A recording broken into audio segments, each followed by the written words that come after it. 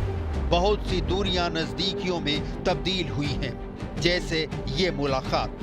2023 में ईरान और सऊदी अरब के बीच रिश्ते सामान्य होने के बाद अब दोनों मुल्कों में संबंध रक्षा सहयोग की तरफ बढ़ चुके हैं। तेहरान पहुंचे सऊदी अरब के सेनाध्यक्ष जनरल फैयाद अल रुवैली ने ईरान के सेनाध्यक्ष मेजर जनरल मोहम्मद बागेरी से मुलाकात की। जब नेतन्याहू ने अपना रक्षा मंत्री बदलकर इजराइल की सेना को पसोपेश वाले हालात में झोंका हुआ है, तब ईरान और सऊदी अरब के जनरल एक दूसरे के साथ सीक्रेट मीटिंग कर रहे हैं।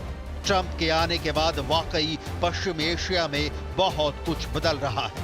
अब्राहम अकॉर्ड्स यानी वो समझौते जिसके तहत इजराइल के साथ अरब वर्ल्ड के कई देशों ने तेल अवीव के साथ राजनयिक संबंध कायम किए हैं। इसकी शुरुआत ट्रंप ने ही कराई थी, जब अपने पहले कार्यकाल में उनकी पहल पर यूएई यानी संयुक्त अरब अमीरात, सूडान, मोरक्को और बहरीन ने इजराइल के साथ अपने रिश्तों की शुरुआत की। इसके बाद ऐसा लगने लगा कि पश्चिम एशिया में अरब मुल्कों के बीच सबसे बड़े खिलाड़ी सऊदी अरब के रिश्ते भी इजराइल से सामान्य हो सकते हैं। लेकिन अब फिलिस्तीन को लेकर इजराइल और सऊदी अरब में जो दूरी पहले से कायम थी, वो बढ़ती नजर आ रही।